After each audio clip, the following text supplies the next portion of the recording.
Македонски христијански подкаст. Вера, надеж и љубов за Македонија. Здраво, добре дојавте во новата епизода на Македонскиот христијански подкаст. Ја снимаме последната епизода од сезона 4 и така да ја заокружиме ова епизода, одлучивме да ја снимиме во Скопје, во главниот град на државата. Тука се случуваше некој протест и скандираа сите нека знаат, па и ние сакаме сите да знаат дека Исус Христос е жив. Да. Така ќе го почнеме овој подкаст. Темата со која ќе се занимаваме овој подкаст е едно прашање кое го постави Понти Пилат кога Исус беше изведен таму пред народот и требаше да му се пресуди дали да биде ослободен Исус или да биде распнат, и тогаш тој им постави прашање на народот: што да направам со овој Исус наречен Христос? Така да тоа ќе биде темата на подкастот и како што може да видите, тука е со нас Данаел Ристовски. Данаел, здраво, како си? И здраво. Добре дојде во подкастот. И ние, иако тоа е домакинот, односно ние сме на гостински терен, ние сме домакините на подкастот, така да добре дојде. Добро ве најдов и се чувствам навистина привилегирано. И фала што му достоивте да дојдете. Фала, Данаел. Мило ни е што тука може да снимиме подкаст. И баш ние се радуваме што може да зборуваме за Исус.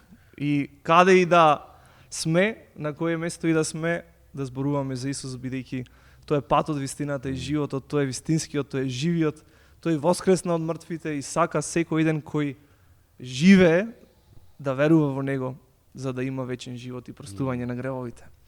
Така да, за почеток, не знам, еве, Никола, дали имаш ти нешто да споделиш? Да. Или да почнеме со темата директно? Да, пред да почнеме, јас сакам да спомнам како тебе дека многу ми е мило што сме тука и што ќе снимаме во вакво професионално студио, да речам, и е привилегија на вистина и да, благодарности до Данаел исто што ни овозможи да го правиме тоа и што и тој е самиот тука што сака да сподели тој негово искуство со нашиот Господ Исус и неговото сведоштво, така да многу ми е мило што продолжуваме да го правиме, иако е последната епизода од оваа сезона, ние тука не е крајот, него да застанеме со снимање понатаму со Господ напред ќе снимаме, ќе има сезона 5, 6 и така натаму. Се дур не води Господ, така да морам да кажам дека сум радосен што сме тука и што ќе го споделиме евангелието уште еднаш со вас. Фала, Никола. А сега ќе му дам простор на Данаел да ни се представи тој, односно како тој се запозна со Господ Исус Христос, неговото сведоштво, нели? Ние сме сведоци за нешто што се случи во нашите животи. Кога Господ Исус Христос дојде во нашите животи, се случи една промена. Нешто помина, нешто сме оставиле зад нас и нешто ново дојде во нашиот живот, и затоа секогаш кога имаме, нели, некој гостин во емисиите, епизодите, сакаме да го чуеме нивното сведоштво. Како Господ Исус го промени нивниот живот од нешто кон нешто. Данаел, може да ни споделиш што се случи во животот твој? Така. Вака, од Скопје сум, роден, израснат во Скопје и израснат на овие улици. Моментално позади, не знам колку ќе се слуша на подкастот, ама врват колите и автобусите на Партизанска. И израснав на овие улици, израснав од Дебармало, во Градски парк, Ново Лисиче, Пинтија, таму бев, таму ми се првите години од животот и како да објаснам, можеби проживеав еден живот кој што можам да кажам дека е просечен скопски живот, кој што тој скопски живот го има заробено тоа младо дете на 14 години, на 15 до 21 година, како и многу млади луѓе што се заробени и моментално во Скопје, во пороци како што се алкохол, коцка, марихуана и така натаму, журки до утрински часови, не враќање дома со денови.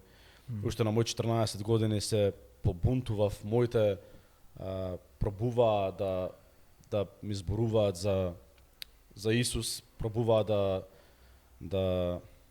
да ме научат на тој пат, но таа моја бунтовност беше многу поголема од тоа и на мои 14 години почнав да пијам алкохол во посериозни количини, ајде така да кажам, почнав да конзумирам марихуана и да правам да го имам тој живот евентуално кој што е многу полн со омраза, со гнев, со празнина и сега гледајќи наназад ја гледам таа празнина која што сум ја имал во мене и сум пробал на било каков начин да ја пополнам, девојки, забави, што све не враќање дома, журки, концерти, секакви работи, утакмици, тепање на улица и така натаму, кои што мислев дека ќе ја пополна таа дупка во мене и всушност тоа што се случуваше секоја голтка алкохол, секоја цигара, секоја друга конзумирана супстанца само додава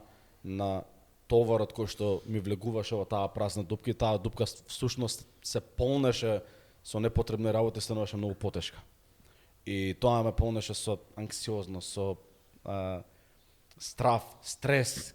Тоа е живот на замки, на криење, на интриги, така натаму и така натаму. Не можеш да веруваш на многу луѓе околу тебе. Всушност скоро на никој. Цело време си под некаква параноја, да речам, живејќи го тој живот. И кога си во тој живот, не многу го приметуваш тоа. И тоа е тука е трикот кај младите луѓе. Кога си во тој живот, мислиш дека тоа е единственото нешто, едноставно се навикнуваш на тој стрес. Но сега гледајќи наназад, кога веќе знам една друга страна, која што ја живеам денеска, гледам дека всушност тој живот е многу стресен, дека тој живот е далеку подраматичен и е непотребно драматичен бидејќи нема ништо корисно од тие драми, интриги, низ тие тинејџерски или млади години. Кога појдов на факултет, ме интересираше бизнес, мислев дека парите ќе ме задоволат и бев амбициозен и тргнав по таа потрага по пари, по бизнес и така натаму. Ни тоа не ме задоволи. И на моја 21 година, каде што всушност веќе бев отиден толку длабоко во таа темнина, имав ноќи каде што пиев сам до утринските часови, каде што веќе бев депресивен, осамен, голем дел од луѓето кои што ги знаев си го фатија својот пат во животот, почна да учат сериозни студенти или некои се преселија од work and travel, останале во други држави и така натаму. И почнав да чувствам таа осаменост и почнав да имам сериозни панични напади кои што ме тера на повраќање, ме будеа во 4 саат сабајле, во болници завршував. Не знаев кој е излезот, не знаев каде е излезот, но знам тоа што го знам од тој период е дека имаше еден мал глас кој што знаев дека Бог ме повикува и знаев дека со секој ден кога нема да одговорам на тој повик, само си го одложувам нештото и си надодавам на товарот во таа празнина која што има во мене. Верувам дека секој млад човек има таа празнина. Доколку има млад човек на подкастов што го гледа, кој што ја чувствуваш таа празнина во тебе, таа дупка, кој пробуваш да пополни со нешто, не може ништо од тоа да направи. Нито една врска со девојка, нито еден секс, нито една голтка алкохол, нито една супстанца, дрога или што е да е, нема да го пополни тоа. Нито едно патување нема да го пополни тоа, нито една сума на пари нема да го пополни тоа. И на моја 21 година удрив во зид каде што веќе бев паднат во длабока депресија како младо дете. Сега кога ги видам на 21 година, сега имам 30 години, на 21 година кога ги видам навистина сам млади деци, на тие 21 година веќе бев во толку длабока депресија, каде што не гледав излез понатаму. И едно сабајле беше 4:30, беше февруари 2017 година, кога решив да го предадам мојот живот на Исус Христос, и таа беше најдобрата одлука која што можев да ја донесам. Не ми падна од небо да знам за тоа, бев благословен да имам пријател од црквата каде што бев дел, каде што израснав, кој што ми зборуваше во последни можеби да речем година дена од околу 2016 година, мислам дека почнаа тие разговори 2015-16 година. И на тој начин почнав да размислувам повеќе за тоа, почнав да слушам повеќе за евангелието, веќе бев навлезан претходно во New Age. Значи имав малку по, да речем, бурна авантура со експериментирање на работи и пробувајќи да најдам мир некаде во нешто. и сватев дека не можам никаде да го најдам мирот и реално не можеме да го најдеме никаде мирот освен во Исус Христос, самиот тој како личност, бидејќи самиот тој умре на крстот за мене, за моите гревови, за тој живот и со тоа што ме повикуваше уште додека јас живеев во грев, живеев во блуд, го слушав тој глас како Бог ме повикува дека треба да живеам за него, дека треба да го предадам животот на Исус. Го разбирам тој стих кој што во Римјаните и тој ми е врежан истетовиран во срцево. Римјаните 5 глава 8 стих каде што вели Христос умре за нас уште додека бевме грешни, дека тој докажа својата љубов. Кога умре за нас уште додека бевме грешни, тој не чекаш јас да бидам совршен, не чекаш и до ден денеска дисклеймер, уште не сум совршен. но тој умре за нас уште додека бевме грешни, умре за мене уште додека живее во блуд, ме повикуваше и со секој еден грев ковав уште една шајка во неговите раци и нозе и пролевав уште една капка крв од неговото тело со секој грев кој што го правев, а тој сепак ме повикуваше да дојдам при него и тоа ме промени целосно.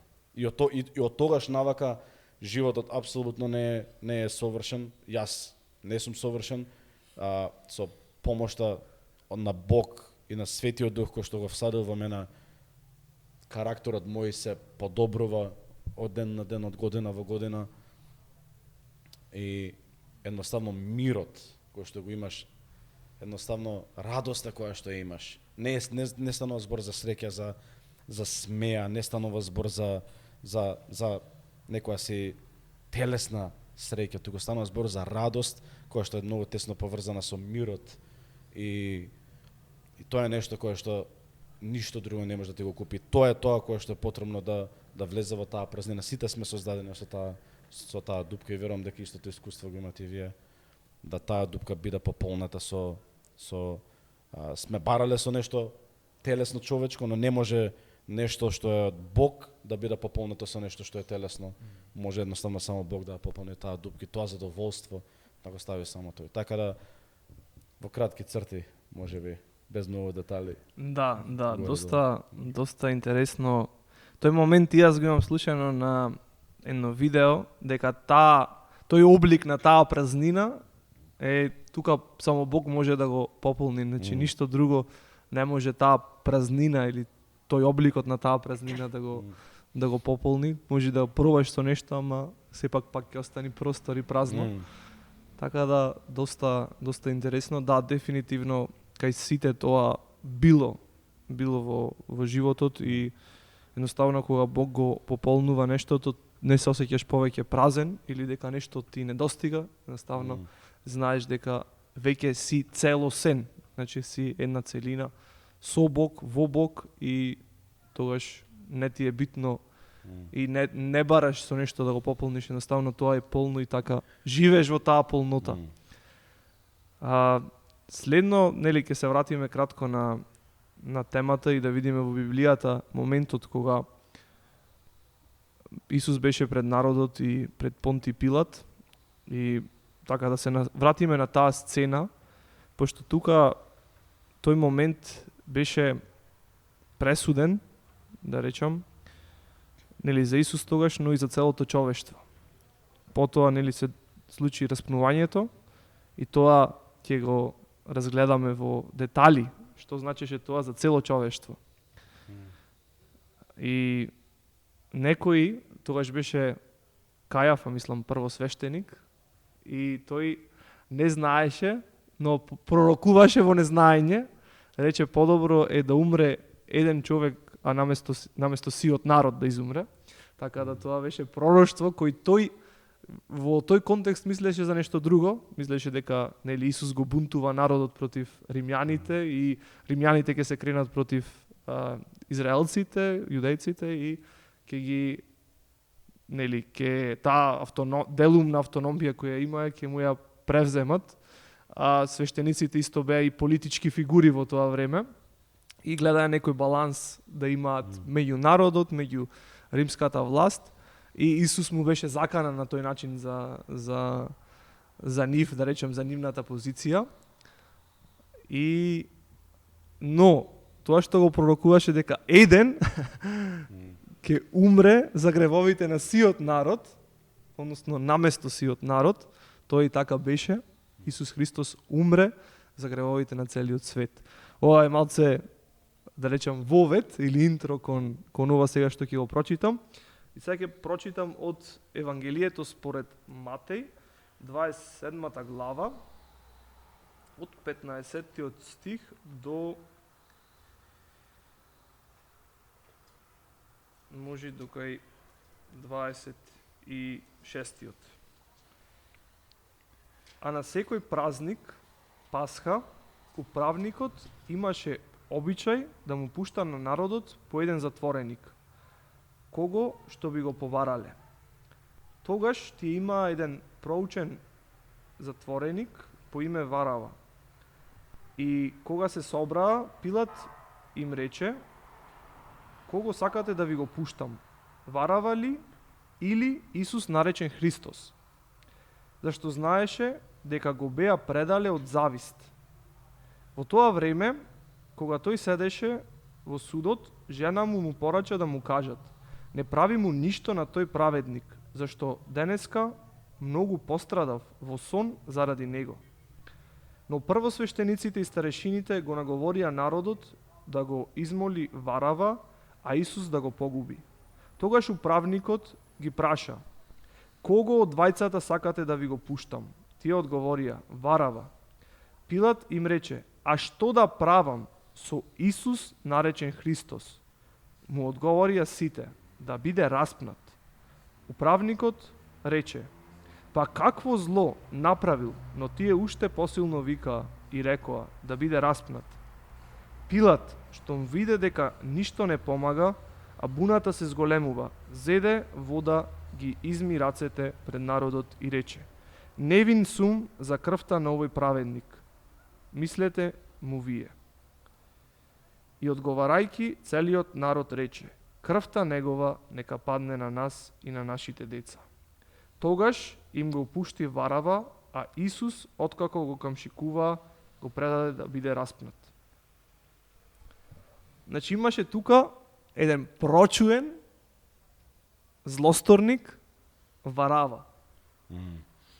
А Исус, и самиот Пилат вели: јас не гледам никакво зло во него.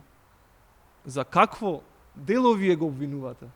Какво зло дело? Немаше никакво. Тие нема зашто да го обвинуват, но вика: распни го, распни го. И откако тие го измолија или го побараа да го пушти Варава, Пилат повторно го прашува народот. Зашто тој не сакаше да го осуди Исус Христос.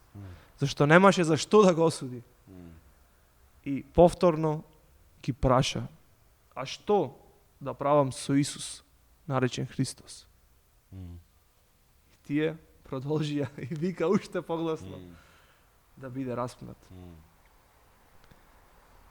И ова нешто што се случи е нешто кое зборува многу за нас. Дека сите ние сме тој Варава. Тој злосторник кој направил греф, односно сгрешил против луѓето, против себе си, но пред се против Бог. И некој друг кој е невин е осуден, а ние, виновните во случајот Варава, може таму да стои нашето име, сме ослободени. Сме ослободени од тој суд. И од таа казна која мораше да ја платиме.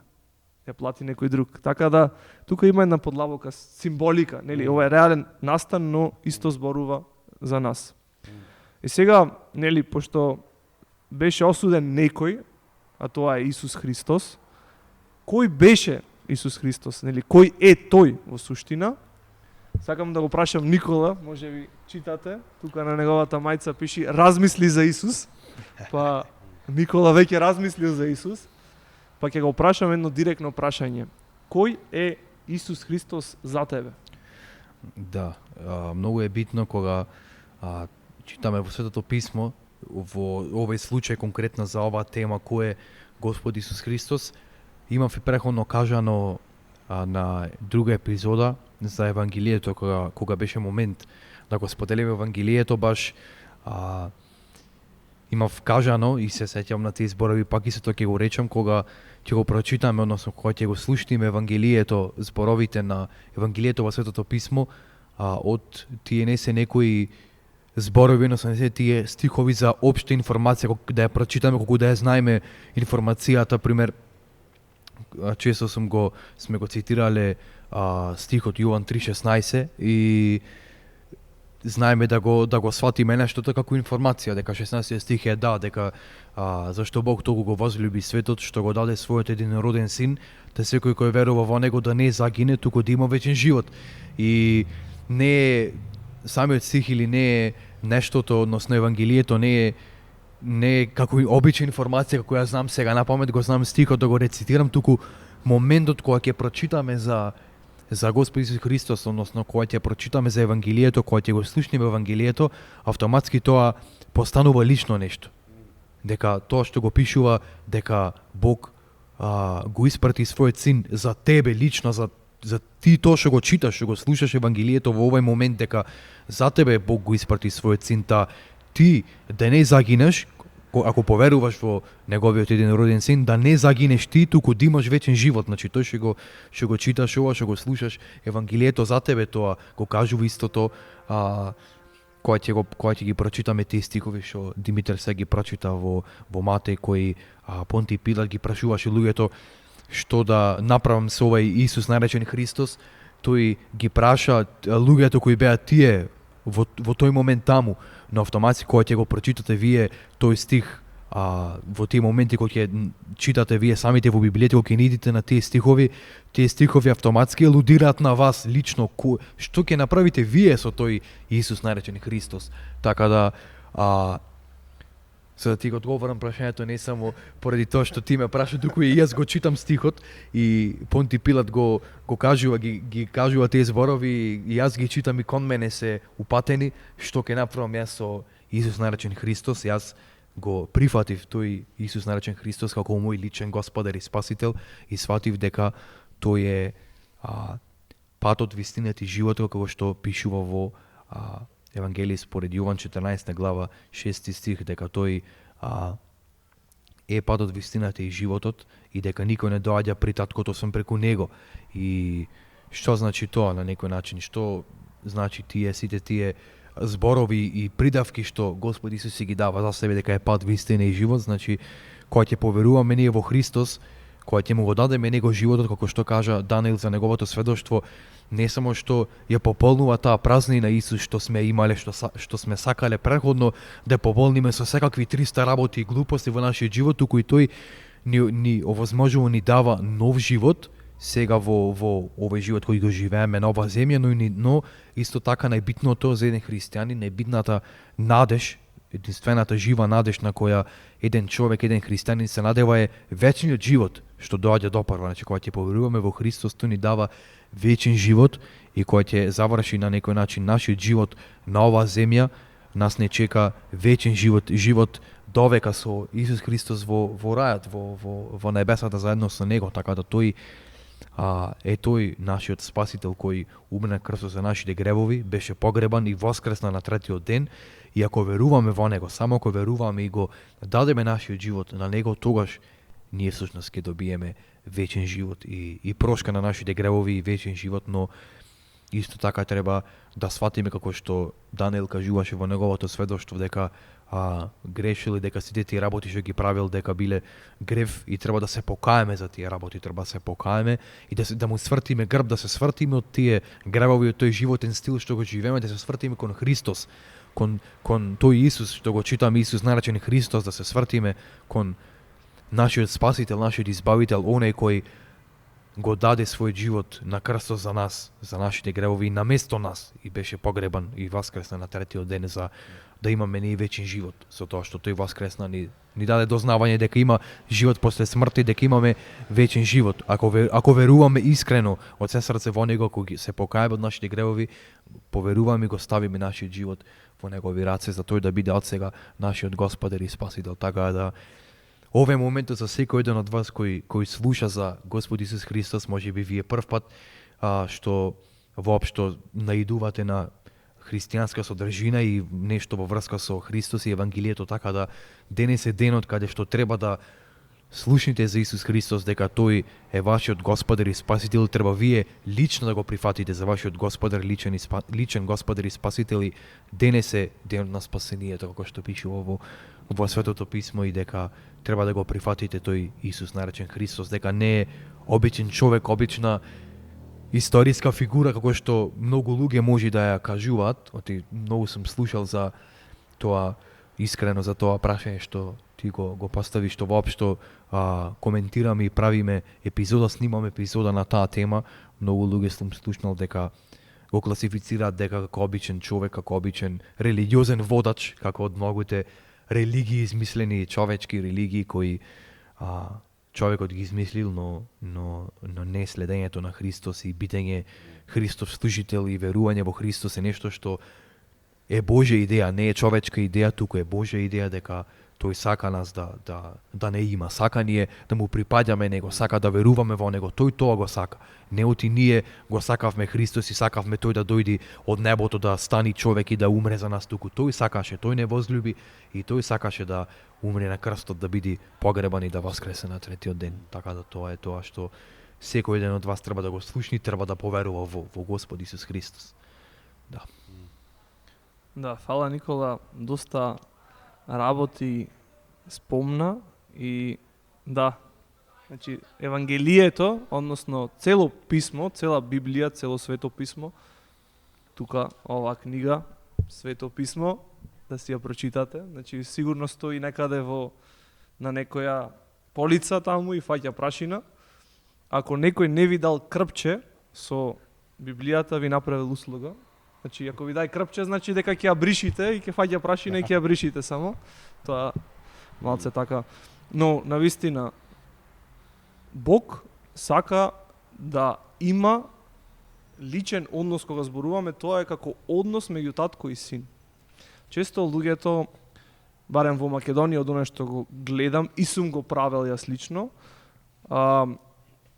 тие, да речам, еве, јас сега ќе зборувам за мене, не само обсервација, туку и лично искуство, како гледав на христијанството.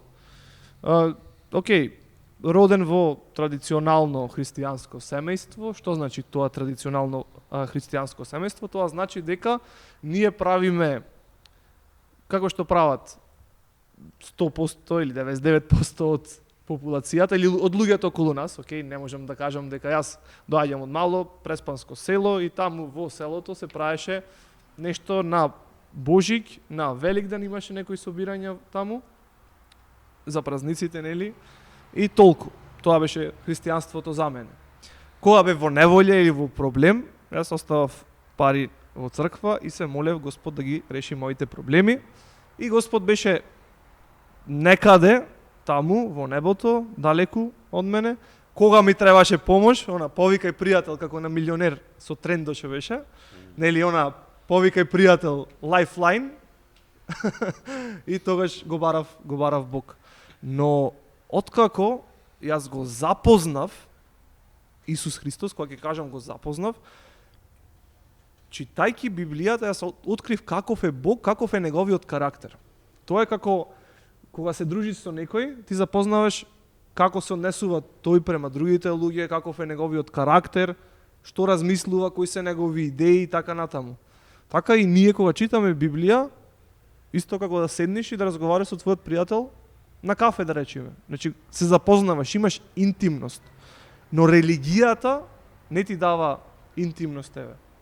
Религијата ти е правила или сет на ритуали или било како да го наречиме и ти си на дистанца од Бог. Ти никогаш не можеш да го искусиш Бог како твој татко, а Библијата токму кон тоа не повикува. Бог сака да има личен однос кон нас, со нас. Значи Бог сака да има личен однос со нас, да биде во блиски однос. Еве, Данаил е татко на две прекрасни дечиња и тој знае како е да се има тој однос, таа блискост со своите деца и колку му е драго на таткото да го има тоа заедништво со неговите деца, нели, кога детето ќе дојде ќе ти плачи, нели, кога ние се молиме, може и да плачиме, на Бог му плачиме, се жалиме, јас сум се жалил за работите. Кога сме радосни, кога ни е лесно, кога ни е тешко, секогаш ние имаме безбедно место кај да прибегнеме. Нели, детето кога ќе се удри одма трча кај таткото и плачи. Сушност тоа се најубавите моменти како родител. Кога детето се жали, плаче, трча нека тебе, најлошите моменти се кога е дистанцирано. Да, баш Кога ова... не ќе да ти прави муабет, кога е таму некаде далеку и се губи близината. И тогаш почнам да разбирам таа колку на Бог му се крши срцето кога луѓето се оддалечуваат од него. Пошто Бог сака да му се жалиме и за најситните работи. Бог не е некаде далеко, Бог е тука. И Бог сака да му се жалиме. И од кога станав татко, особено тој концепт го другачи го доживувам, другачи го гледам. Бидејќи Бог на вистина е заинтересиран. Јас за секој еден детал, за цветчињата на фустанчето на Сара или за не знам за каков фудбал имал Исак и така натаму. За се ме интересира. Што сум, како што вели во Библијата, вие што сте лоши татковци. А колку Бог кој што е совршен небесен татко, колку повеќе он се грижи за сите тие детали, сака да трчаме према него, сака да се жалиме, сака да се радуваме кога сме кај него и да доаѓаме кај него. Ама не да сме дистанцирани. Тоа мислам дека е најголемата болка. Да, имаше една случка со Исак, играше со топката и падна и сакаше да плаче, јас го гушнав и престана. И после ај му викам ке те однесам кај татко ти и кога појде кај Данаил пак почна си продолжи да се исплачи, знаеш, да си го исполни барањето, ама знаеш, толку ми беше мене онака таа интимност која ја видов помеѓу татко и син, така сме и ние, кога ни е тешко, кога сакаме да се исплачиме, одиме кај Бог и Бог не утешува. И токму, нели, синот негов Исак тоа го направи, таа утеха која ја сакаше од таткото да ја добие, да се утеши, да се исплаче едноставно. Бидејќи колку што јас сум реален татко на Исак, не само на папир, колку што јас сум реален татко на Исак, неспоредливо многу пати повеќе е реален Бог како личност, како татко. Баш. И ако некој немал татко или имал несовршен татко, можеби имал и супер татко, Бог е совршениот татко кој што не може да погреши, кој што не лаже. Да. Колку е посилна таа врска. Да. И кога збори за религиозност, само на збор можеби го има тоа разбирање татко. Го има можеби тој термин се користи Бог таткото. Да. Но дали на вистина го гледаме како татко? Дали на вистина е фигурата на татко во твојот живот? Дали на вистина го имаш тој однос како кон совршен татко? Но не перцепција тако, ако не си имал близок однос со твојот татко на земјата, ако бил несовршен, ако можеби грешел многу, можеби бил отсутен од твојот живот, можеби не постоел во твојот живот, не таа перцепција, земна перцепција, него доколку би имал земен татко и тој би бил совршен, каков однос би имал ти со него? Таков однос треба да имаме со Бог како наш татко. Да. И толку е реален како личност, не станува збор за религиозност, не станува збор за некаква енергија, туку станува збор за личност која што има име, личност која што постои, која што се грижи за своите деца, за тие кои што веруваат и кои што го следат, но и за тие кои што не го следат, се уште ги бара. Да, тоа што го И ги повикува. што го споделуваш така ме поттикна да спомнам за и ти како пример што го спомна дека има некои што гледат епизодите општо што има такви ситуации со некако лош татко или како иде или општо родители.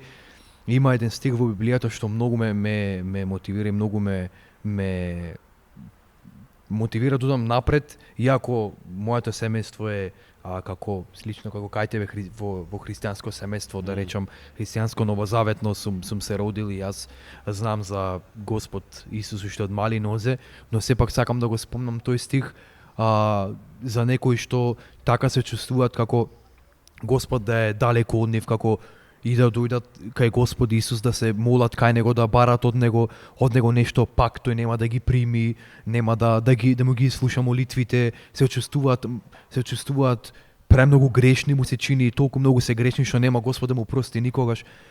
Има еден стих вели, може мајка ми, татко ми може ќе ме отфрлат, но Бог ќе ме прими. Така пишува во Светото писмо и тој стих кој го прочитам, тој стих кој се потсеќам на него, толку многу ме храбри, иако толку добра фамилија имам, добро семејство што ме сакаат, што се грижат за мене, што се грижеле за да стигнам до каде што сум.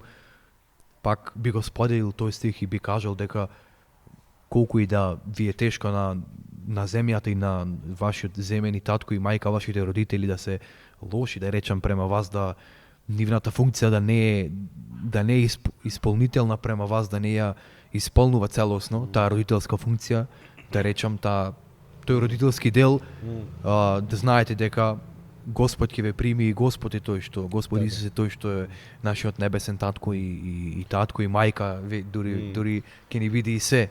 Ако одиме кај него и да не се плашиме, едноставно да не се двумиме дали Господ воопшто ќе не прими туку. Тој ќе не прими, едноставно ни вели дојдете какви што сте и јас ќе ви дадам одмор во секој момент. Во секој момент. Ми вадеше на тема од внатре, не можам да ја игнорирам. Темата на идентитетот. Јас многу би сакал секој еден и од кога го споделив сведоштвото како Христос го смени мојот живот. Стана збор за реален однос, реален Бог кој што реално разговарам со него секојдневно и една од мисиите, односно главната мисија во мојот живот е да ги поканам сите луѓе да го имаат истото, да доживеат таа иста промена. Но една главна работа која што би сакал луѓето да ја имаат е всушност да знаат кој е нивниот идентитет, бидејќи нашиот идентитет го трасира нашиот живот. Со што ние се идентификуваме. Ако ние се идентификуваме со одредени работи како парадата која што беше пред да почне подкастот, ќе одликува на одреден начин на живот и ќе носи одредени последици или одредени награди земни можеби во овој живот. Но идентитетот во Христос, кога Бог е нашиот татко, кога ние сме возлюбени синови и ќерки, тоа менува се. Тоа менува се кога Сара, мојата ќерка, знае дека јас сум нејзин татко, доаѓа, смело пристапува кон мене. Не и треба посредник, не и треба да оди да го моли комшијата за да дојде при мене. Идентитетот е многу важен, да знаеме дека Бог е нашиот татко, дека имаме небесен татко кој што не сака и сака да не знае лично, сака да има личен однос, не преку асистент, не преку посредник, не преку во Библијата има стих, сега смело може да пристапите пред Божиот трон. Тој идентитет целосно го менува живот, целосно менува перспективата. И имам возбуда кога зборам на тема, би сакал секој да го има тој идентитет, но тој почнува прво со предавање на животот на Христос, почнува со зачекорување во тој личен однос, не религија, не религиозност, ништо од тоа нема да надодаде на спасението, ништо од тоа нема никаква поента да надодаде или пак ако не го правиш да одземе од спасението. Туку единствено само Христос е доволен и тој идентитет прави да ние бидеме во мир, во радост, во еден авторитет, бидејќи ако Исус Христос е кралот над кралевите, ние сме принцови на оваа земја, принцови и принцези на оваа земја. Колку е голема увереноста и смелоста на земните принцови и принцези, колку поголема е на тие кои што го имаат Создателот на овој свет, Креаторот на овој свет, колку повеќе има авторитет, колку повеќе има сила кога ние сме синови, ќерки, принцови, принцези на небесниот крал. Тема која што можеме да разглобуваме уште 5 сати, ама Да. Почнеме со друга тема, така да ќе оставам да се вратиме. Да. Баш ова е доста интересно и важно. Скоро имавме библиско проучување од Колосјаните таму и во втората глава Библијата не повикува да мислиме на она што е горе, каде што е Христос седнат одесно кај Бог Таткото. Значи да мислиме за небесните нешта и нашиот вика живот е скриен во Христос. Значи сочуван, скриен во Христос, на безбедно место е. Значи каде што е Христос, таму сме и ние, и нашиот живот е во Христос, не е надвор од Христос, така да тој нов идентитет. После, нели, откако Исус беше предаден, сега ќе се вратиме малце во Библијата, сакам една сцена, пошто зборувавме за таа блискост меѓу татко и син, и за таа блискост сакам оваа сцена, или моментот кога Исус беше на крстот, значи откако го осудија, нели, народот побара да биде распнат, и Понти Пилат пресуди, Исус беше на крстот, и два стихови се, и овие стихови, оно што го каже Исус на крстот, ме извади од патики, секојаш кога го читам, таа сцена, таа слика ми доаѓа во главата, а тоа е во Евангелието според Марко, 15 глава, 34 стих.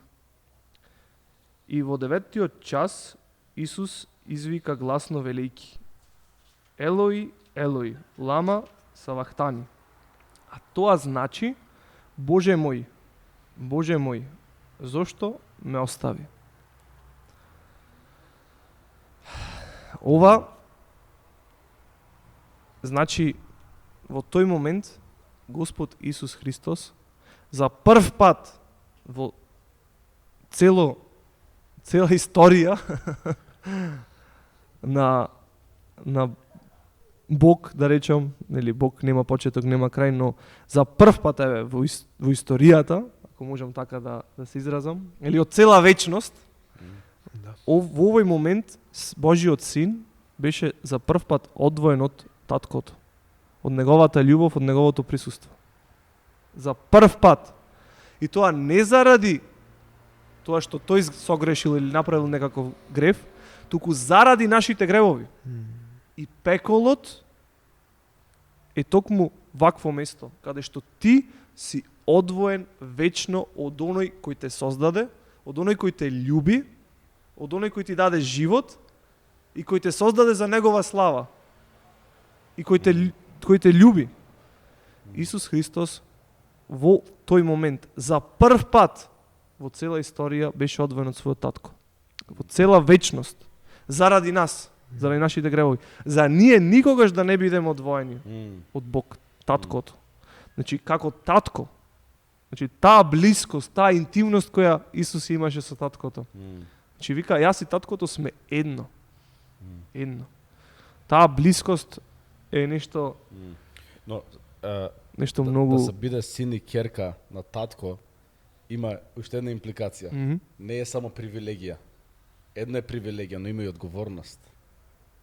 И има и одговорност. Тоа што значи дека таа одговорност се преведува во послушност. Синовите и ќерките, ако не се послушни кон своите родители, ако децата не се послушни кон своите родители, тоа не треба така да биде, не функционира на тој начин. И Бог не сака и не љуби како синови и ќерки. Пишува дека тој идентитет го добиваме во моментот кога ќе поверуваме, кога ќе предадеме животот на Христос. Не се сите живи луѓе на овој свет синови и ќерки на Бог. Значи да се разбереме, не сите по дефолт го добиваат тој идентитет. Туку тие кои што веруваат во Исус го добиваат тој идентитет, но одговорноста значи послушност. Прво е послушност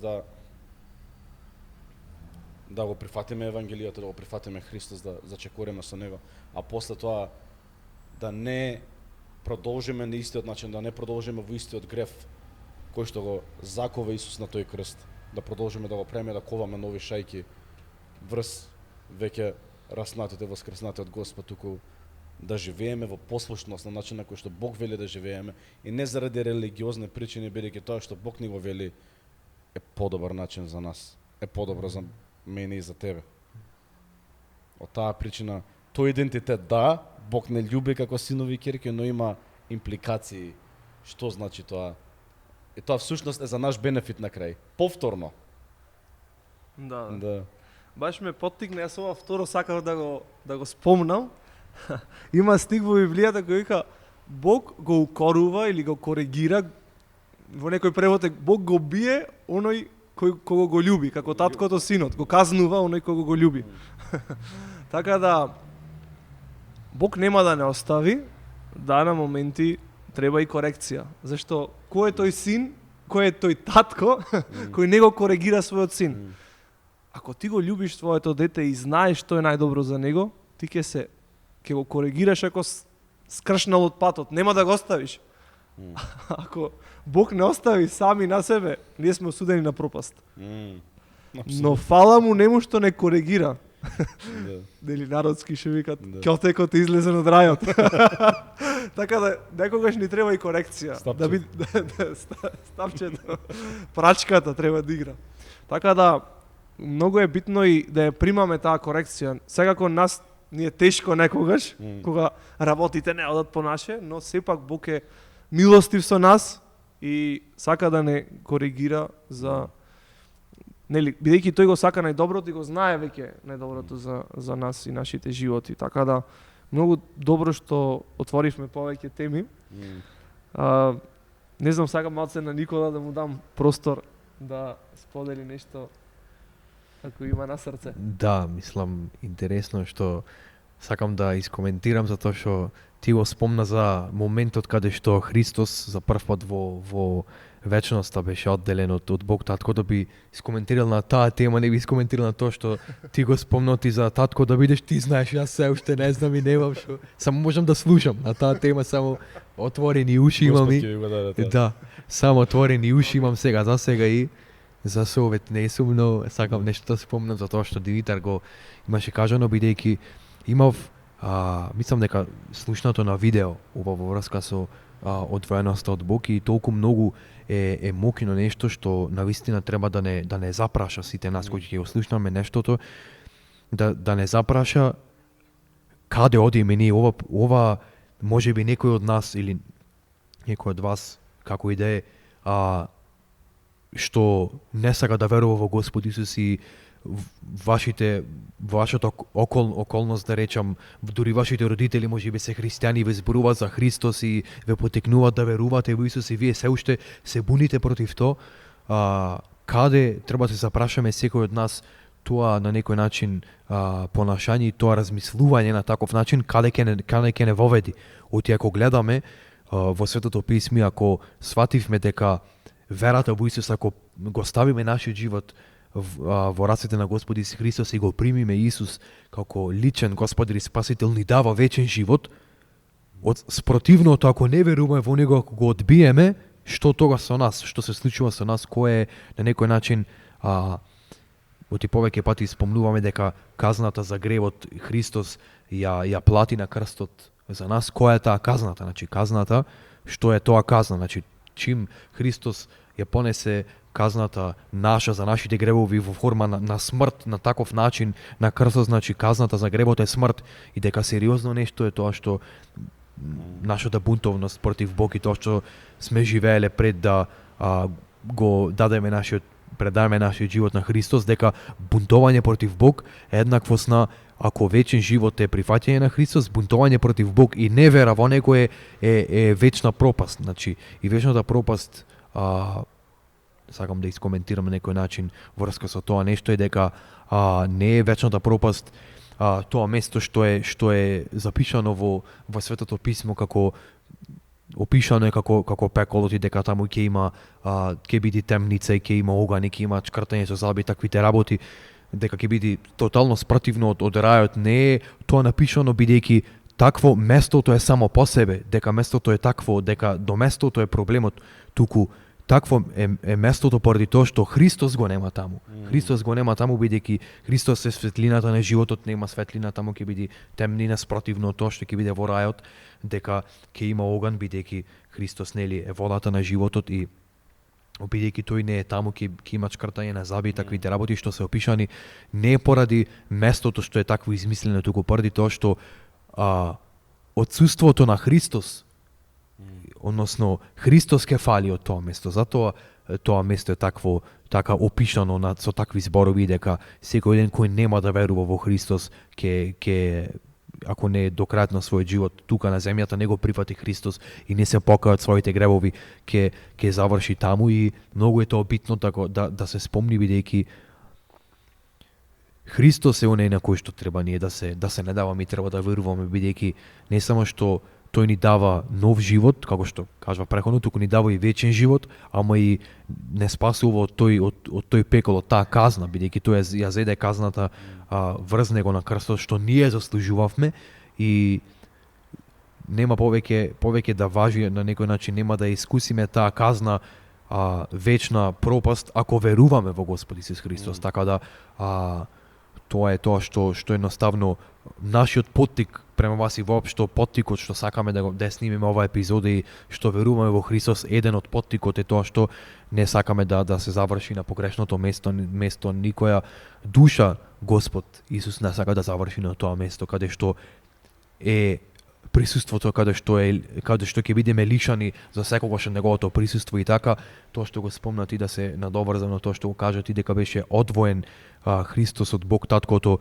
во тој момент кога ги зеде гревовите на целицот врз него, така тој се чувствуваше како да е во пекол, како пеколот го зеде врз себе, бидејќи толку многу не возлюби нас и одлучи да го земи тоа врз себе, бидејќи не сакаше ние да го земиме тоа, оти ако го земиме ние таа казна, тој пекол што го заслуживме поради нашите гревови, ние тоа треба да го отплатиме, таа каза да отплатиме вечно и во вечна пропаст да одиме. А тој ја зеде наместо нас таа казна на крстот и беше одвоен од Бог, за ние да не бидиме одвоени од Бог во вечност, туку тој одлучи да биде одвоен. Значи синот кој беше во совршен однос со Бог Таткото, во совршена хармонија со Бог Таткото, значи тој ни покажа пример како треба, не само дека треба да веруваме во него и за да се спасиме, туку и како совршено да живееме во совршена хармонија со Бог Таткото, како треба да му сме совршено верни во секој момент на нашиот живот, како треба да се молиме, како треба се да правиме, тој ни покажа Исус кога беше на земјата. И затоа овие 4 евангелија ги имаме, што ги читаме, што можеме да ги читаме, што можеме да ги читате за животот на Исус Христос, како совршениот пример, како да имаме совршена конекција, совршена хармонија со Бог Таткото и како да не бидеме одвоени вечно, туку вечно да бидеме споени со него. Дека тоа може само да се постигне преку вера во неговиот син Исус Христос, да се покаеме од своите гревови, да поверуваме дека тој ја зеде казната врз себе за нашите гревови, дека беше погребан и воскресна на третиот ден и ни даде можност, пак ќе спомнам, за вечен живот преку неговото воскресение, и да не одиме на местото каде што тој не ќе да одиме, и претпоставувам и вие и ние не ќе да одиме, туку да одиме во вечното присуство на Бог, а тоа е во рајот заедно со него. Фала, Никола, да. Сега, нели, се што го кажа Никола, сега го сумираме и приближуваме до крајот на епизодата. Па сега ќе го замоламе с Данаел да го направи овој завршен дел. Секогаш на крајот од сите епизоди имаме повик кон покаяние. Тој повик е свет момент меѓу вас и Бог и е нешто што треба секој од вас да се запраша, нели? Прашањето е лично до вас, рековме. Нели, јас ќе му го поставам на Данаел. Што да направам јас лично со Христос, со Исус наречен Христос? Нели, тоа е прашањето. И сега, нели, ми доаѓа сцената кога Павле и Сила беа во затвор и Бог ги изведе од келијата, нели, тие го славеа Бог иако беа во затвор, и се отвори, нели, вратата од затворот и тие излегоа, и тука имаше еден стражар или чувар на затворот, и кога виде дека затворениците излегуваат, а во тоа време ако ти си на стража и се случи нешто, не си исполниш службата, ти ќе бидеш казнет на смрт. Така беше тогаш во тоа време за римската војска. И тогаш тој зеде меч и сакаше да се прободи, да си го одземи животот. И тогаш Павле му вика: не прави го тоа. И тогаш рече: Господа, што треба да направам за да се спасам? Значи тој човек во тој момент беше на неговите колена со мечот во раката и сакаше да си го одземе животот. Може би некој се наоѓа во таква ситуација сега, во таков момент, но и да не се наоѓа. Не знаеме ние што не чека утре, и може би вечерва и сега овој момент кога го слушаме ова е последниот момент за некој кога ќе го слушне и кога ќе има таа можност да се покае и да го прифати Христос. Што значи тоа сега, нели, до тој момент? Што значеше за тој човек тогаш? И Павле кога му одговори, поверувај во Господ Исус и ќе се спасиш. Нели? И сега е тој момент да го објасниме за гледачите што да направат со Исус наречен Христос. Ова е најважното прашање што еден човек може да си го одговори. Нема поважно прашање, не кој факултет, не каква работа, не каде да живеам, не дали да се преселам, не дали да започнам бизнис или не како да си го именувам детето и така натаму и така натаму. Ова е најважното прашање што менува се. Ова е најважното прашање што ја менува вечноста на човекот и сакам да те предизвикам ти кој што го гледаш ово видео да останеш до крај и да одговориш на ова прашање. Да те предизвикам да одговориш на ова прашање што ќе направиш со овој Исус наречен Христос. И е многу интересно зашто вели наречен Христос и можеби некои од тие кои што гледаат не знаат што значи Христос, можеби мислат дека е презимето на Исус, но всушност значи Месијата, значи ветениот, значи помазаниот, значи дека тој кој што ќе дојде да го спаси овој свет. И Понти Пилат пред луѓето кои што всушност читаме во Матеј 27 глава се во бунт и Никола спомна бунтот дека е проблем кај луѓето, дека луѓето се бунтуваат против Бог. И гледаме дека тој бунт всушност ги спречува луѓето да видат. Тој бунт почнува нешто кое што ќе ги однесе многу подалеку од Бог. И јас бев во тој бунт пред да поверувам. Јас се бунтував со години пред да поверувам и тој бунт наноси од едно скалило подоле во друго скалило подоле, додека не однесе во еден темен подрум од кој што нема да видиме излез надвор. И треба да ни некој кој што е спасител да ни подаде рака да не крена надворот. И можеби не знам каде се наоѓаат гледачите, каде се наоѓа тој кој што ти кој што гледаш овој видео, овој подкаст, дали си можеби во размислување дека за тебе нема излез, можеби си заглавен во пороци, не знаеш како да излезеш и мислиш дека едноставно таа е твојата судбина, или можеби мислиш дека си ти добар и ти си голем верник, дека ти си супер религиозен, дека ти ги прави сите работи како што треба.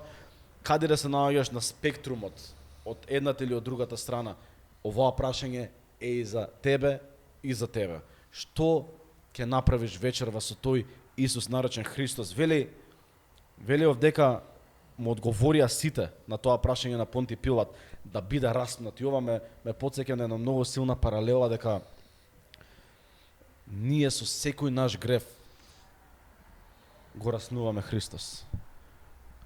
Дека тие луѓе, дека ние не сме само Варнава кои што го ослободуваат, а Исус се распнат на негово место. Ние сме Варнава, ма не сме само Варнава. Туку ние од кога ќе поверуваме сме Варнава. Ние сме ослободени, а Исус се распнат на место на се зема казната за гревот. Но ние пред да поверуваме во Христос сме тие кои што се во бунтот, се од страната на бунтовната група во овој текст, во овој контекст, во овој историски запис за Исус. Вели да биде распнат и вели буната се зголемува. И после тоа го заковаа на тој крст. После тоа го однесоа, беше осуден на тој плочник и беше распнат на тој крст. Всушност бунтот на луѓето е гревот во кој што живеат и не само во кој што живеат, туку од кој што не сакаат да се откажат и одбивноста да го предадат својот живот на Исус. И тоа е нешто кое што мене ме боли срцето, знаејќи ги двете страни, знаејќи ја таа страна на темнина, знаејќи ја таа страна дека тие работи не помагаат. Не помагаат, тие работи едноставно носат подоле и подоле и најголемата илузија во која што ѓаволот може да те стави тебе е дека нема излез од таа ситуација, дека едноставно тоа е тоа за тебе во твојот живот, дека едноставно ќе чекаш да умреш и тоа е тоа, или дека можеби имаш втора шанса од како ќе умреш. Но во Евангелие според Лука 16 глава е богатиот човек кој што преоѓа од овој живот во вечниот живот, во вечноста, се извинам, не во вечниот живот, во вечноста, но не во вечниот живот, туку од другата страна. Од другата страна на таа дупка. Тоа е вечниот оган, тоа е вечната одвоеност од Бог, како што зборевте. И тоа е најстрашното место во кое што може еден човек да се најде. И во тој текст пишува дека нема излез од тоа. Дека нема излез од тоа место, нема втора шанса, нема реинкарнација. Нема 9 круга или чистилиште или место каде што чека душата. Веднаш човекот е позициониран во рајот или во пеколот. На разбойникот на крстот Исус што му вели? Уште вечерва ќе влезеш ти со мене во рајот. Уште вечерва. Нема да чека да дојде воскреснувањето на мртвите во последните дни, во последните времиња. Туку веднаш и секојдневно таа тежина на моето срце секојдневно луѓе проаѓаат, ги слушаме на автобуската позади, влегуваат, излегуваат од автобус, шетаат, разговараат.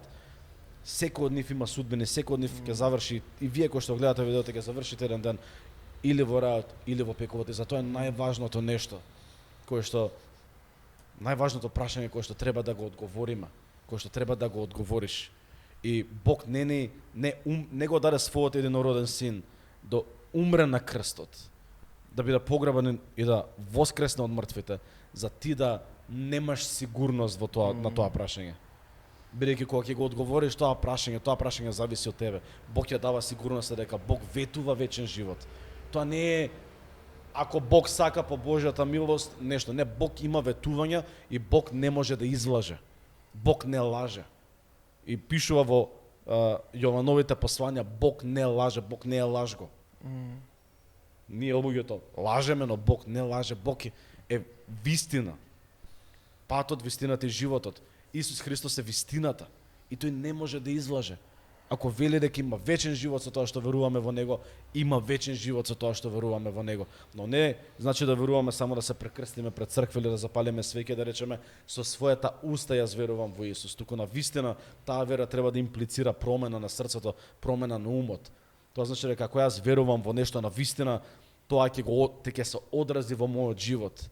Дека на вистина ако јас верувам во Исус, ќе сакам да знам кои се неговите учења, што тој вели, што тој зборува, како тоа ќе имплицира врз мојот живот, што тоа ќе промени во мојот живот.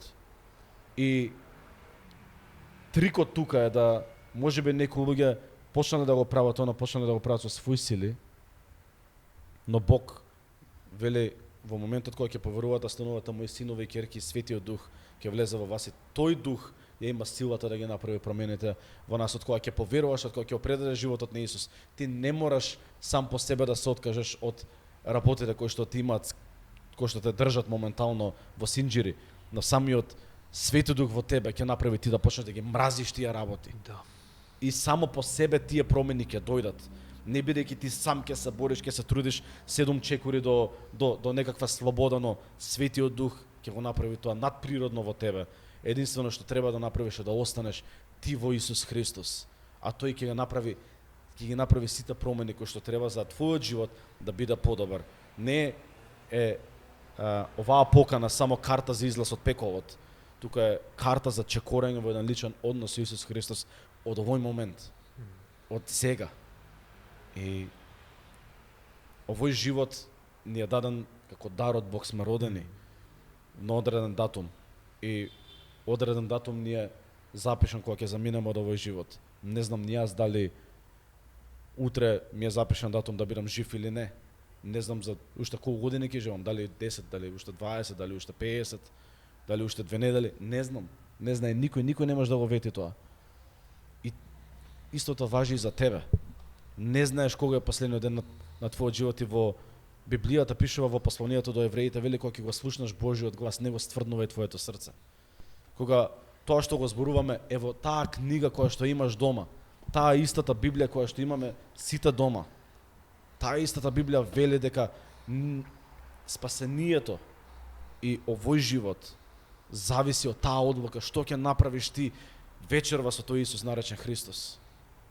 И е прашање за мене ова е тема прашање и е тема на живот или смрт, прашање на живот или смрт. Мојот живот го посветив на ова прашање. Што луѓето ќе направат со овој Исус наречен Христос? Бидејќи не станува збор само за излез од депресија, само за излез од пеколот, станува збор за еден живот со Бог како синови и ќерки, со различен идентитет. Таа вера треба да имплицира нешто. Ако сега припаѓаш во одредена фамилија, таа фамилија има култура, таа фамилија има начин на функционирање. Тоа е црквата. Не зборам за институционалната православна црква, католичка црква, протестантска црква и така натаму. Него црквата со големо Ц, кои што се луѓето кои што веруваат и го следат Исус Христос со целото свое срце. Тоа е црквата, еклесија, како што пише во Библијата. Но што ќе направиш ти со тој Исус наречен Христос, со тој Исус наречен Месија, наречен Спасител, наречен Господ, наречен Бог во Библијата? Што ќе направиш ти со него? Бидејќи на сите ни е потребно опростување на нашите гревови, на сите ни е потребно промена во нашиот живот. И верувам дека живееме во општество каде што сме изморени од лажни ветувања, изморени сме од тој начин на живот, изморени сме од кавги, изморени сме од повреди, од, не знам, луѓе проаѓаат низ различни работи, има смртни случаеви, разводи, така натаму. Тие се работи кои што навистина не се убави, болести. Да Бог се грижи за сите тие работи, но се грижи и за твојата душа. Што е со твојата душа? И доколку ти сакаш да го направиш тоа вечерва, сакаш да се одлучиш да го предадеш твојот живот на Исус, и би те охрабрил да го направиш тоа, бидејќи нема поважно прашање во овој живот, на оваа земја, поважно прашање што треба да си го одговориш ти, што ќе направи со тој Исус наречен Христос?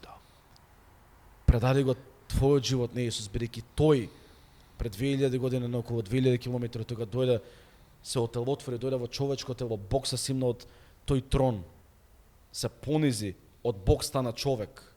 Ние луѓето сакаме од луѓе да станеме богови, што е многу обратно. Но Бог стана човек и дојде чекореше, но оваа имено за разлика од мене и тебе чекореше совршено. Јас барем признам дека не чекорев совршено. Сум повредувал многу луѓе по патот. Сум грешал пред самиот себе, пред другите и пред Бог. Може би и ти си тоа, ако си реален со самиот себе си, ако си реална со самата себе си. Но Исус Христос умре на тој крст, за да ја земе таа казна како што зборувавме. Беа пролеани, беа заковани неговите раце, но беше пролеана неговата крв. И таа крв што беше пролеана, со шајките кои што беа ставени на неговите раце поради мојот и твојот грев, истата таа негова крв е доволна за спасението твое, доволна да биде примената во твојот живот, за тие дела на ѓаволот во твојот живот да бидат скршени и да имаш вечен живот. Неговото тело после тоа беше фрлено во тој гроб, што значи дека од кога ќе го прифатиш тоа, ќе прифатиш таа жртва на крстот, твоите гревови се погребани, твоите гревови, твоето минато, колку да е срамно, колку да е страшно, колку да е темно, е погребано во тој гроб. И Бог не се сеќава на поранешните работи. Луѓето памтат, великите прослава, ама не заборавам, но Бог заборава. Бог решава да ги заборави старите нешто од кога ќе побараат опростување. Да. И на третиот ден воскресна од мртвите. Што значи дека ние не веруваме во мртов Бог. Тој не е мртов Бог, тој е жив денеска. Да. Тоа значи дека тоа победи смртта, го победи гревот, го надвладеа гревот. И тоа е Месијата, тоа е Спасителот на овој свет, во кој што имаме единствена надеж. Немаме надеж во други имиња, немаме надеж во други богови. Има надеж само во Исус Христос. Да. И те повикува денеска тебе, не го стврднувај твоето срце. Те повикува денеска да го предадеш твојот живот на Исус. Како што јас го направив тоа пред 9 години, како што го има Дима направено тоа, Никола направено тоа. Тој на вистина променува животи. Не врзува во нови синџири на религиозност. Да, религијата е опиум на народот, но односот со Исус е слободата која што ги крши сите синџири. Да. И Бог те повикува на слобода која што ги крши сите синџири. Каде што повеќе нема да те држи ѓаволот за тие работи, со кои што те држал до сега, тие пороци, тие зависности. Таа слобода е возможна за тебе. Сакам да те повикам сега. Доколку сакаш да го направиш тоа, сакам да уште вечера, не сакам да чекам до утре, да ти испратам на спиење, да размислиш што ќе правиш, но сакам да те предизвикам да го одговориш сега тоа прашање. Што ќе направиш со тој Исус наречен Христос? И сакам да те повикам, доколку си сериозен, доколку си сериозна, да го предадеш твоето срце уште сега. Може би си во кола, може би си дома, може би си во канцеларија, може би си некаде надвор на клупа и на слушалки го слушаш ово. Не е битно каде се, Бог ќе те пресретне таму каде што си. Не е важно што е видео и не е иде во живо овој подкаст. Бог ќе те пресретне таму каде што си. Бог го слуша јазикот на твоето срце. Сакам да го предадеш твоето срце, ќе те водам во една едноставна молитва. Да го направиш тоа. Бидејќи денеска, сега е моментот на твоето спасение. Не е утре, на никого не му е ветено утре. Да. На никого не му е ветено утре. Доку сакаш да го предадеш твојот живот на Исус, не само да кажеш дека веруваш, туку на вистина да го предадеш твојот живот, да бидеш син, да бидеш керка на живиот Бог, креаторот на овој универзум, да бидеш принц, принцеза на кралот над кралевите. Сега е твојот момент. Сега е моментот. И би сакал да те водам во таа едноставна молитва, доколку се сериозен, повтори ги овие зборови по мене. Господи Исусе Христе, признавам дека сум грешен, дека сум грешна и ми е потребен спасител. Прости ги моите гревови. Дај ми вечен живот. Верувам дека ти умре на крстот за моите гревови.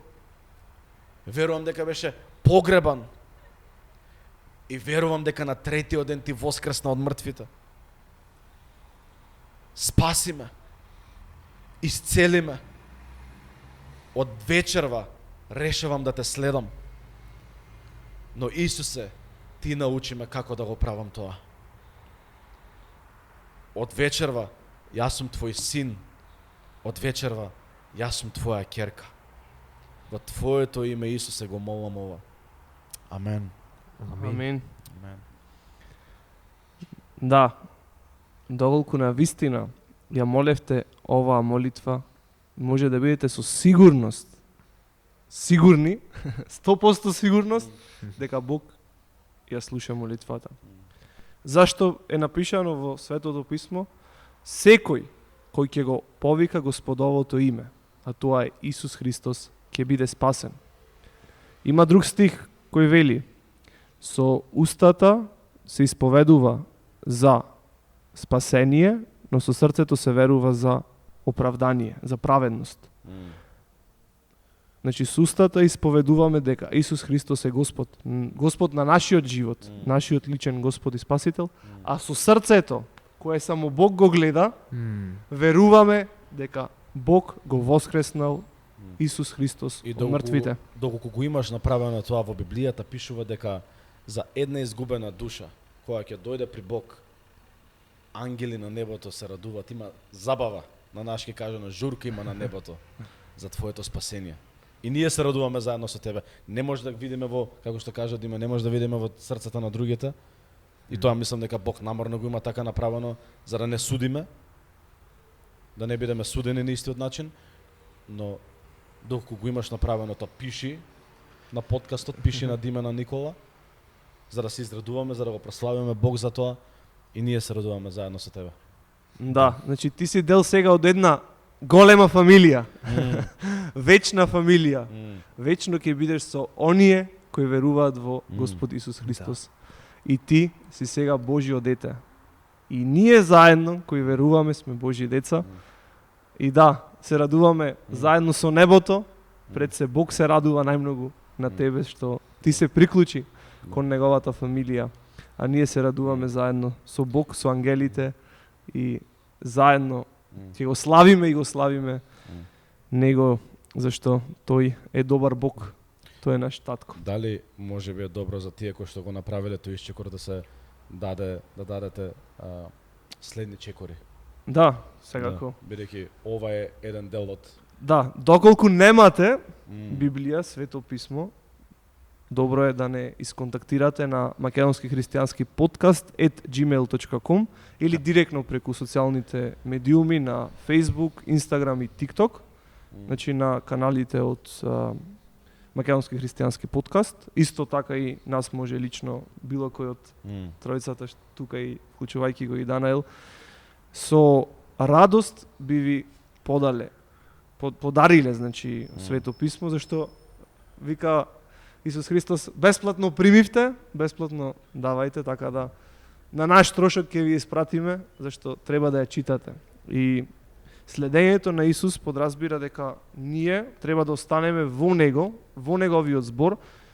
Исус на ваков начин го објаснува тоа.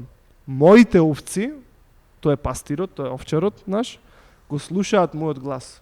Ти ќе го слушаш неговиот глас и ќе го следиш кога ја читаш Библијата. Молитвата ти е начин како ти комуницираш со Бог и Бог ти одговара и ти зборува примарно преку Светото Писмо. Затоа тоа е лебот на духот, лебот на животот, нели? Исус Христос вика: јас сум лебот на животот, односно она што тој го кажува е лебот наш насушен, неопходен за живот, така да тоа е многу битно. Така да за било какво прашање и следни чекори или информации кои сакате да ги добиете, секако тука сме на располагање во било кој момент, било какво прашање и да имате, ви стоиме на располагање, зашто на таков начин ние растиме и се подкрепуваме еден со друг. Така да тоа беше од мене. Не знам Никола дали сака уште нешто да сподели, еве како сумарно од цела сезона 4 ја заокружуваме сега. Најве можеби и за ова епизода нешто да кажи. Да, можам на крај да спомнам вица да се надоврзам на тебе и на така наречен предизвик Даниел што ни го даде за следни чекори што треба да ги направат тие што го предале ова вечер својот живот на Христос е да го читате Светото Писмо, како што кажа Димитара, и да се запознавате се повеќе и повеќе, да барате христијани, значи други луѓе кои веруваат во Христос, односно се приклучите на црква, да речем, и да го следите Христос поактивно во заедништво, бидејќи како што пише во Светото Писмо, еден од појаките по омилените стихови ми е во Библијата каде што Исус вели: каде се двајца тројца во моје име, таму сум јас. Така да барајте луѓе кои се интересираат за читање на Светото Писмо, кои се верници во Бог, кои го прифатиле Исус за свој Господар и Спасител, и кои сакаат се повеќе и повеќе да дознаваат за за Божиот карактер и што Господ има за нивните животи, што бара понатаму од кога ќе го даваат, од кога го предале својот живот него, и дека треба и понатаму не само да го имаат предадено својот живот на Христос, туку и на другите луѓе сега да му кажуваат како Господ го промени нивниот живот и како тие се спасили, дека треба и тие самите кои сте го направили тоа вечер, што сте спасили, сте го предале животот на Христос, така и на другите ваши пријатели, блиски, роднини, да му кажувате за истиот Исус Христос и да ги прашувате што и тие би направиле со тој Исус Христос, со тој Исус наречен Христос, и да го споделувате Евангелието и вие исто така да исто и да не контактирате нас, како што каже Димитар, да се дружите со нас. Тука сме ние на располагање, ќе се најдиме, тука сме за вас за што и да треба, и пред се Бог е тука за вас. Бог е вашиот татко и како наш татко на сите, и тој сака да барате, да ја барате неговата волја и да се дружите сака со луѓе кои веруваат во него, така да тоа е што би го кажал за крај јас искрено. Фала, Никола. Значи има минимум и максимален минимум. Двајца или тројца. Значи каде се двајца или тројца собрани во моје име, вика Господ Исус, таму сум и јас среде нив, меѓу нив. Така да стварно ова што го спомна Никола, значи некој што ја чита Библијата, верува во Господ Исус Христос и се гледа неговиот плод во животот, зашто ако нема промена во животот негов, окей, може би не стигнал или не ги разбрал работите, но сепак ние зборувавме за еден личен однос со Господ Исус Христос, луѓе кои на лично ниво го прифаќаат, веруваат во Христос и го имаат таа блискост за таков тип на вера зборуваме, не за практикување на некои само надворешни работи, но внатрешноста останува празна. Значи не зборуваме за празнина, туку се што зборувавме, проверете го во Светото Писмо. Значи во суштината зборуваме, во нашето битие, она кои сме, да го искусиме Бог и да имаме личен однос како татко и дете. Татко и син. За тоа зборуваме. За крај од мене лично би кажал причина за тоа што го спомнав на тој начин, за да барате други верници и христијани и да видите едноставно дека ова што го правиме други луѓе има што го прават, бидејќи јас бев еден од тие кога уште од порано знаев за Христос и верував и понатаму кога го целосно предадов животот на Христос, и можеби вие сте еден од нив, си велите во вас само јас сум тој што е самиот овој христијанин верник во Исус, и нема некој околу вас и не е охрабрен да споделува дека верува во Христос поради тоа што мисли дека сте сами и дека сте само виети и дека ќе бидете осудени. Не, едноставно ве охрабрувам да ве поттикнуваме, ве охрабруваме да ви кажеме дека има други луѓе кои веруваат во Христос, кои го предале животот на Христос. Не сте сами и не сте така наречени во овој свет што знаат да кажуваат црната овца. Тој забега сега, почна да чита Библија и забега толку го изгубивме и нема друштво, туку навистина има луѓе кои веруваат во Христос, има луѓе кои ги споделуваат вашите мислења и кои исто размислуваат како вас, кои верувате во Христос, кои го предадовте животот на Христос. Можеби некој сега го направи тоа, можеби пред многу скоро време, пред брзо време, за тоа ве поттикнувам да не побарате, да сакаме да се дружиме со вас, сакаме да ве запознаеме, сакаме и ние да се запознавате со други луѓе кои ќе ве поттикнуваат, кои ќе ве охрабруваат да чекорите смело во вашата вера, сега која вистинска вера која го предавте животот на Христос, и да чекорите заедно со тие други луѓе кои со така можеби предходно порано чекореле со Христос и сакаат да ве охрабрат и сакаат да бидат охрабрени од вашето чекорење, од вашата одлука да го дадете животот на Христос. Така да тоа е исто за крај да го спомнам. Јас би рекол амин. Амен. Така да ве поздравуваме, ви благодариме многу што го гледате подкастот, споделете го со вашите пријатели, роднини, значи. И се гледаме во наредната сезона. Благодариме Даниел што не прими Благодарност. и што сподели. И привилегијата што можам да сум дел од финалето на сезонава. Да, ти благодариме и тебе. Така да ве поздравуваме, се гледаме во наредна сезона. До тогаш, пријатно. Чао.